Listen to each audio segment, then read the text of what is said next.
Wenjogera nakawere bamusuddewo dda bannange tupepeya n'abawala bato omugamba muti odi ku Suvi News munnange ambadde mpitaayita ate nga sigwa kubba wa Flavia tumusiime munnange ng'alina ekaana kawala kano kakawala peti Cassandra kakola ku Ssanyuka TV konze munnange kiki ennyo ndaba bubi oba kindaba kikyo banaye ngenza okwetegereza nga Ssekawere nakawere yamulesedde wakayaali eri atoba na mwana kyokka yaali eno alina ebiwala peti bali mu kwesanyusa naye bannange Lulu n'olutalo lwayita vaawo mpitewo wakati wa Maama Phina ne Pastor Mbiina Masaawo Kasuku naye talubuzeemu wona omulala naye afiiridde mu ntiisa Alian Skin tebinnaba kugwa mugamba muta Joseph Ngoma maziga meereere kansubire muli bulungi ng'enkola yaffe mbasaba vidiyo eno mugimpeere like era neesaba gwe wenna mukwano atannaba kusubscribinga era onyige mu notification bell olimesibwanga byonna bye mba nteekayo ye munange mwami Kasuku alina kyayogera wano ku kolabo ya Alian Skin katubirabe nabyo tweyongere. Alian Skin wagwira mu bintu mafikizolo balinnya ku stage bagamba ti bannange how you doing? Can I see your hands in the air? Obuddo ne buwakene ali abantu nga batini kalina obuddo ne buwanika we yeah, you feel us kofete tubamanyi nnyo but go ahead. So, which Uganda musician should we give a collabo? Nabagamba Joshua Baraka. Abatini era bwe baliyo. Joshua Baraka. Neda si Joshua Baraka neda. Musirikira muli twala tugende eri. Golani ayogera ebyo. Abatini abalimu. Mpulira. Ntaoke kati who do you want?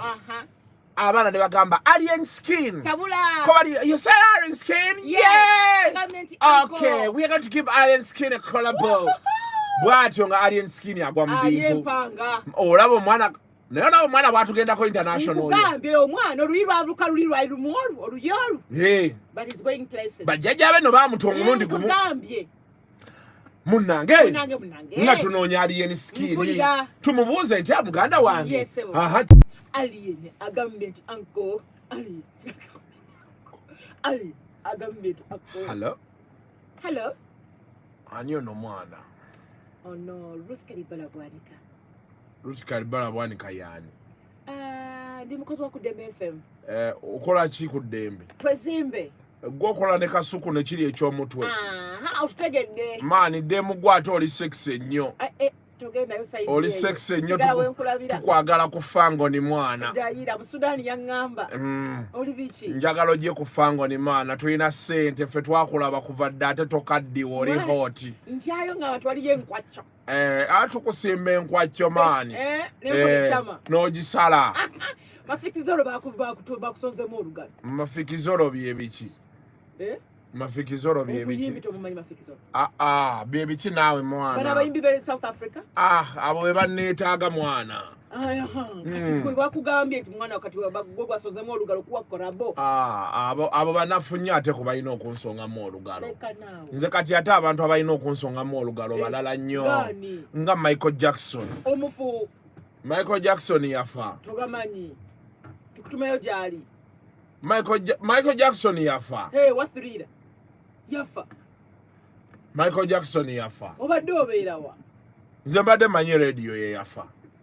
Michael Jackson yafa. Byebyo olaba naye Kasuku obulimu ate n'Alian Skin bannange mitawaana myerere wali wonna mu bitiibwa ebingi ne mugambo ogutokoma kate we bankuzizaako sayidi zeeno bannange mitima gyakaloba tetulina bitengo bamaama bombalaba mu gomesi oyo babawala bato nga beerabidde ne bambala gomesi gw'omuziki ogulaba oba bajajja nga balina n'abazzukulu naye maama yo vibe ebadde ekutte wansi ne waggulu oba badde bataddeko kayimba nti omwana alunzi kyayi w'enjayi omanya akayimba kakyamula nnyo abantu baanaani abantu akisinga mwamaniriranga sasa yakivera kyo tolaweesawo yo iwokomawa iwe bakulera mwandoga aye busano zena ndogera mu bantu mwandera wabula hata n'okutinti bana aye busano nevuga bwevuge zana buzibu bona driver Kuida jongulira amafuta wange. Kole kusente kole kusente kuloka. Nole iwe mafuta. Neni. Notwalo. Oli emutona yenga. kati noleka n'obusembere kabumbemu onkodi nzira nsawo Baanange Kadamba kyatukoze oba yavudde Saudi oba we Dubai oba we Jordan oba we Qatar kyonna kye kiri maama ye ayongedde okulumyawo bonna abaali bamutwalira kameeme wabula bannaye Kadamba tetuggwaayo ate wenkuzaako sayi ewa Doni Muhammad era ng'ono munnange yaliko boyfriend wa Donasi yabannange omwana nga yeekoze ebintu akaviirire kaleka okwerusa kyekyo bannange ono si ye yadda mu kifo kya Aka Kayima katumulabe wano tweyongere kye nali simanyi natandika ekintu gye nali simanyi ngeri gye bakikontrolingamu maama kati nyina okuva ku live neekuba empi wemala okwekuba empi kati nyinayo n'empi z'ekiro nga ngenda kwebaka bwesiiga bizigo bikunoge mbu bikutuuka buli wamu mbulemu okweruka ebipaapi mbusimanya olemu okweruka mbu wano waddugavu mbu wano weeru mbusimanya weesiga bizigo bikutuuke azaayi okisanga wano naye maama simanyi nakumanya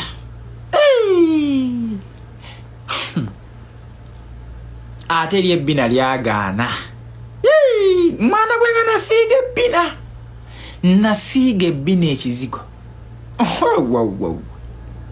omwana nangamba gezaako ku Rolex nentandika okulowoozaako ku Rolex namulowoozaako n'okumala ebbanga ku Rolex nentyamu nenga natya kuba nasoma ku Rolex ku Google ng'ebintu byakola muganda wange ata n'okutta nentya ebbina lyagaana naye ng'ebirala byonna bigezezzaako bimpuruvinze kati omuntu wandaba atyamu ayinza ogamba kano Black Saudi omuntu wandaba ayinza ogamba Black Saudi ate nga ndi muna Uganda kati tebakyalowooza nti ndi muna Uganda abasinga balowooza ndi mu Black Saudi oba mu Ethiopia oba mu Sudan oitegeera naye ebbina lyagaana okweruka era nze sobola nagenda ku biiki neneeyambula kizibu mpugira mu ngoye mpugira mu abaya mbeera nga Abawarabu omuwarabu olugenda ku biiki awugira mu abaya mpugira mu abaya sijijja mumbanga muwarabu byate ebya Doni Muhammad nga tubyerekereza bwetso nkubuze butereevu munnange mwana muwala ono gwolaba yafudde olunaku lwejjo nti yeebase kale ng'awuliramu era awuliramu olusujjasujja naye nga sirungi nnyo n'amira ku mpeke za Panado naye munnaaye gwenkugu egw'amazzi era nga wenjogerera ssaawa zino zembuyaga ezikaze empewo munnange bagenza okusanga nga yafudde naye simanyi lwaki ensangi zino ennaku zino abavubuka bafudde nnyo oba lwaki naye nga katongera okusaba Mukama amusonyiwe byonna bambi ebyamusobola kuba bannange ekiwali ekito kifiiridde myaka bannange byonna ebyokwogera bikubula ate bwenkuzaako eno omanyi munnange engombe eriko abasajja bakola byabwe abakyala bo babaviirako ddala munnaye gwe maama w'abaana oyinza okuddeyo ewaka wonna n'ozimba akasajja ku mutima omusajja ali mbwenzi omusajja yagenze kwenda naye munnange nno bbaawo yaali eno ali mu kwesanyusaamu nga ye ali mu kukola bimunyumira nga w'omulabaawo munnange ono nno gwolaba alina abaana naye bannange omusajja alinayo ekyanga omusajja lekaleka mbufunze ye wuwe yagoba stress kati munnaye gwe maama w'abaana woddeeyo onoonyiga omusajja akomawo ssaawa 9 gwa kiro akomawo obukya munnange yabeera eno nga awoweeza ku bwongo atereeza mubiri gwe omanyi munnange ennaku zino bakola bye baagala wabula ate siffe abakyala bye baagala bannange naye yo vibe eri waggulu nasoose ne mbaiterako ku mukyala w'e Gomesi nga naye vibe eri waggulu nnyo nnyo nnyo ate bwenkuzaako eno ewa Maama Phina munnange ne Pastor Neka ono nno nga ye pulezidenti w'ekibiina ky'enkola ey'ekirokole munnange Maama Phina yagenda n'awa Joseph Ngoma ssente ku kivulu kya David Lutalo abasanyuka ne basanyuka abaala munnange Maama Phina mwoyo amulinnye nange nali ndi omu ku bo abasanyuka naye munnange pastor agamba Pastor Neka ye agamba ssente munnange Joseph Ngoma baweeyita nti oli mulokole ssente z'ekibi zizzeeyo ssente za Maama Phina za kibi naye nga munnange wokebera ne mu Bayibuli Mukama waffe Yesu Kristo yasonyiwa omusajja eyali asinga okusamira yamusonyiwa n'amutwala direct mu ggulu kati simanyi munnange ye Pastor Neka oba ate yategeeza ky'okuteekawo eno embeera mbu ssente z'ekibi Joseph Ngoma azizzeeyo bannaye ka vidiyo kaakano Maama Phina wangi laneke mukuteereko munteereko wano mwagala nnyo nnyo nga bw'okiwulira kale Maama Phina sooka obeereko katono tovaako ku mpewo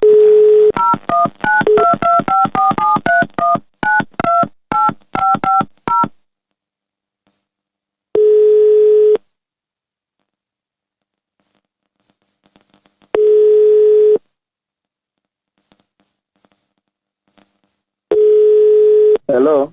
President Laneke. Wanji papa. Nze Mukunja. Mukunja David. Wanji mzee. Ndi ku nsonga ya Maama Phina eri gye wagambye nti awatya omuyimbi wa gospel sente.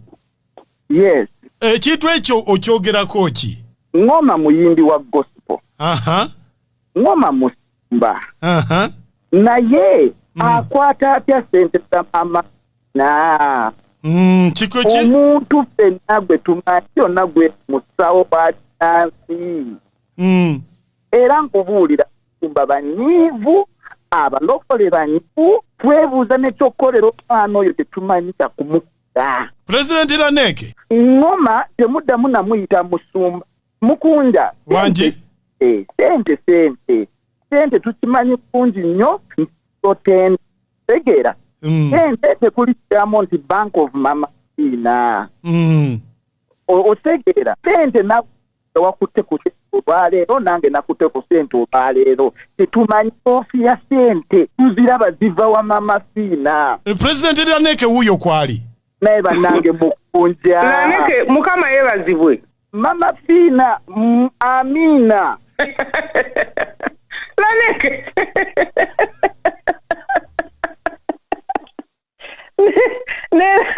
Laneke ofa kinensi kubanga ogambye Maama Phina ogambye Mukama yeebazibwe naye kiva ku mutima ddala. Kiva ku mutima gwange kubanga Katonda agamba okebera mu mutima. Ekyo kyo nkimanyi. Yes, obulokole buli mu mutima gwa muntu, tebuli ku ngulu, tebuli ku face, tebuli ku Bible, tebuli ku mimwa gye twogeza. Senga kyali bwe kityo senga ensi yonna ndokole. So nze ndi mulokole yange Mukama yeebazibwe nga nkitegeeza okuva ku ntobo y'omutima gwange. Kati Maama Phina pe Bible gye nsoma egamba nakamu ako nti okkiriza Yesu Kristo ng'omulokozi wo. Era nkyogedde obadde oyagala ki? Nakkiriza mu mutima nti nawa Katonda ebyange byonna era ne njatula n'akamwa kange. Saali wakuyita bannamawulire nga njatula n'akamwa kange nti ddala mu butuufu nasembeza Yesu ng'omulokozi wange. Bw'oba wasembeza Yesu, amiina maama. Olina ebigambo by'oyogedde nga mpulira nga mulina Mukunja n'omugamba nti ngoma ogenda okuyimba era Yesu yabuulira nti bagende basabe babuulire enjiri abantu balokoke. Yes. Era nga babuulira abantu abali mu nsi yaabwe mwe bali. Nze ndi mu nsi yaabwe ya Japaani. Oli mu nsi. Era n'oddamu n'ogamba nti kituufu nnyo okubuulira abantu balokoke. Era Bayibuli egamba nti munoonye ezo endiga ezo ezaabula eziri mu kkukuuzo ezitakkiriza nti Katonda gy'ali. Yes. Oyagala ndiga ki ze munoonya? Tusomereyo ebika by'endiga ze munoonya nga Maama Phina ali bbali. Maama Phina okimanyi nti ne Sitaani Bayibuli agimanyi? Sitaani Bayibuli agimanyi kubanga mwana wa Katonda. Kuŋŋamba ennyiriri. Kati twamanya kiri wakati wa Katonda n'omwana we n'amuzaalukuka Sitaani gwe tuyita Sitaani ffe. Okiraba? Kati olwaleero Laneke bw'oba onoonya